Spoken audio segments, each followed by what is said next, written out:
ជាអ្នកឲ្យកំណើតជាអ្នកបង្កើតឪពុកក៏ជាអ្នកមានគុណម្ដាយក៏ជាអ្នកមានគុណដែរ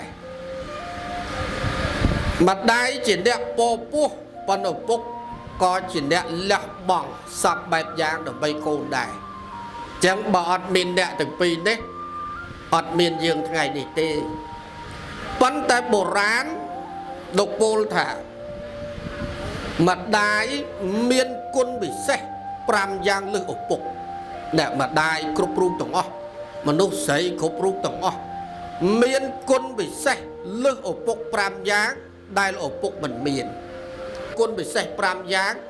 លើសមនុស្សប្រុសដែលមនុស្សប្រុសមិនមានទី1ម្ដាយឬមេដានេះលោកមានគុណពិសេសលើឪពុកទី1លោកដឹងសត្វមកចុះចាប់បដិសន្ធិមុនបិតាមុនប្តីចឹងមនុស្សប្រុសនេះ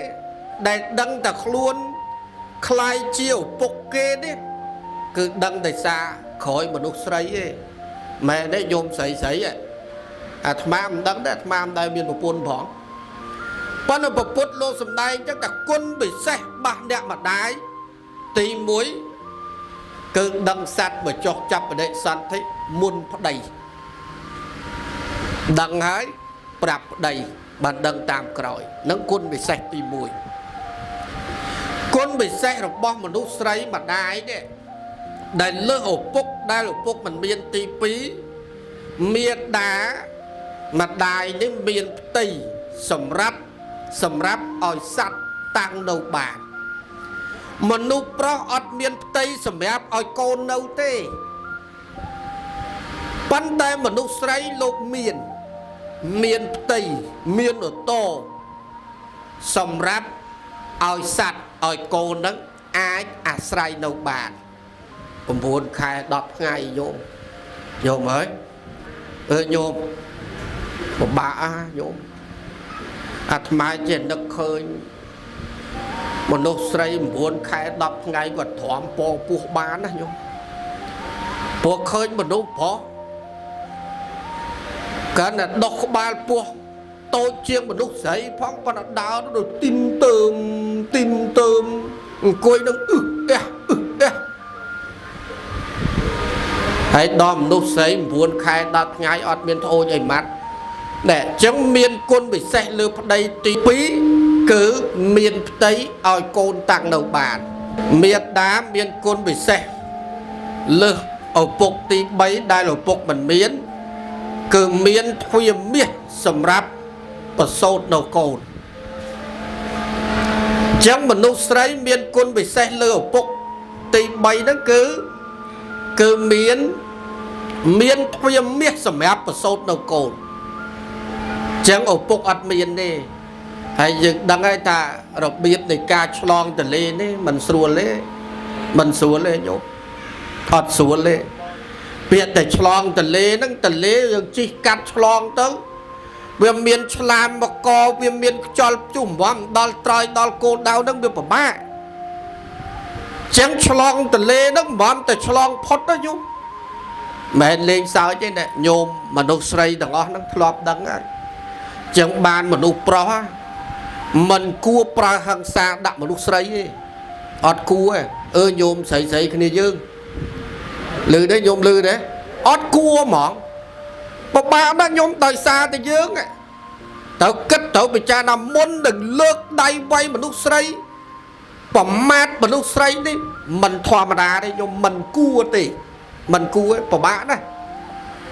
ចឹងមានទ្វាមាសសម្រាប់ប្រសូតនៅកូនប៉ុន្តែសម័យឥឡូវគេមិនជឿគេថាដេចគុណមានតែពិបាកប្រសូតអីទៅវះពេទ្យតែ3ខ្វោកមកច្រែកងាឥឡូវវាស្រួលមែនប៉ុន្តែមានដូចធម្មជាតិទេញោមគុណពិសេសរបស់អ្នកម្ដាយទី4ដែលលឹះមនុស្សប្រុសលឹះឪពុកម្ដាយលោកមានគុណពិសេសទី4មានសុដន់សម្រាប់ឲ្យកូនបៅតែមនុស្សស្រីមានសុដន់សម្រាប់ឲ្យកូនបៅហើយរឿងនេះមិនមែនរឿងអះភាសទេតែត្រូវបញ្យល់ឲ្យកូនចៅទាំងឡាយ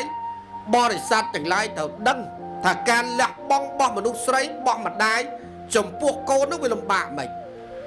ចឹងមានសណ្ដន់នៅកូនបៅញោមដឹងហើយបើកូនខ្លះត្រឹម1 ខួប 2 ខួបវាឆាប់លេងចឹងមានសណ្ដន់នៅកូនបៅឃើញទេធ្លាប់តែបិទបាំងភាពអៀនខ្មាស់ដល់តែមានកូនណាញោម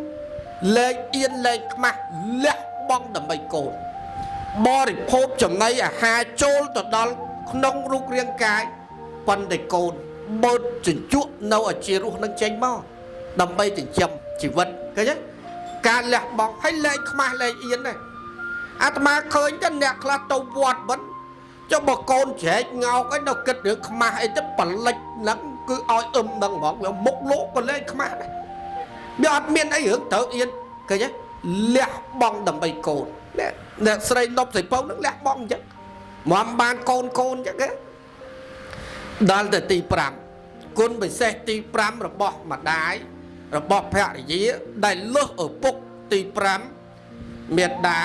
លោកផឹកថ្នាំគ្រប់យាការពារនៅកូនឬក៏អាំងភ្លើងអីជាដើមយើងមើលសម័យទំនើបឥឡូវនៅរៀងស្រួលទេណាញោមវាអស់លុយមែនប៉ុន្តែស្រួលសម្រាលកូនសម្រាលកូនឲ្យចាក់ថ្នាំ3 4 5មកជុលទៅស្រួលរួចខ្លួនប៉ុន្តែសម័យញោមទាំងអស់គ្នាកាលពីមិនទាន់មានថ្នាំចាក់មិនដឹងតអស់គុលចកែមិនដឹងតអស់គុលកាញ់គុលស្ដៅមិនដឹងអស់ប្រមាណគុលទេមែនទេញោមមែនទេណោះញោមនោះថាគុលកសាំងទៀតដល់ញោមហ្នឹងហើយបើកុំយកគុលកញ្ញូងទៅដុតអាហ្នឹងទុកលក់ញោមបានលុយឃើញទេញោមមិនងាយទេពិបាកណាស់នេះជាការលះបង់របស់អ្នកម្ដាយភរិយាគ្រប់រូបហើយអ្នកស្រីនប់ស្រីពៅហ្នឹងគឺអញ្ចឹងគឺមានគុណពិសេសលើស្វាមីលើមនុស្សប្រុស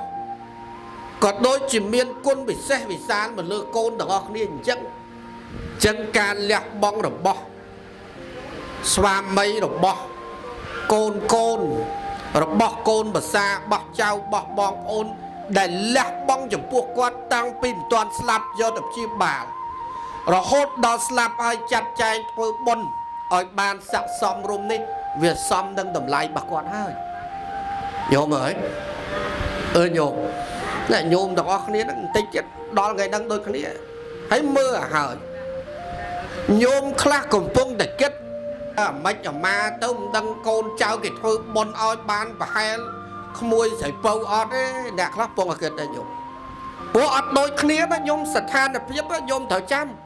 មិនប្រកាសតែញោមមានលុយកូនញោមអុកញ៉ាមិនប្រកាសតែញោមមានជីវភាពធូរធារ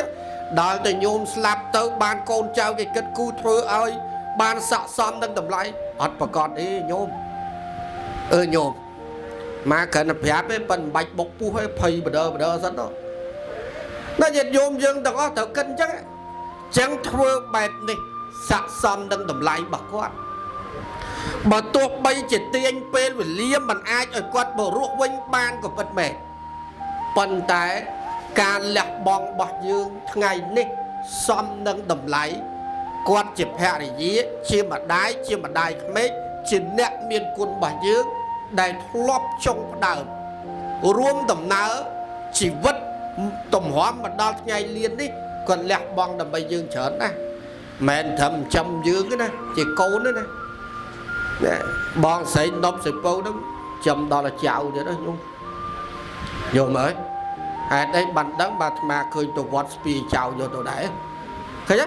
មិនចាំត្រឹមយើងទេមើលដល់ទៅកូនដល់យើងទៅទៀតដល់ទៅចៅទៅទៀតឃើញទេចឹងបានអ្នកម្ដាយលោកឪពុកអ្នកម្ដាយនេះបើនិយាយពីលះបង់ដើម្បីកូនវិញ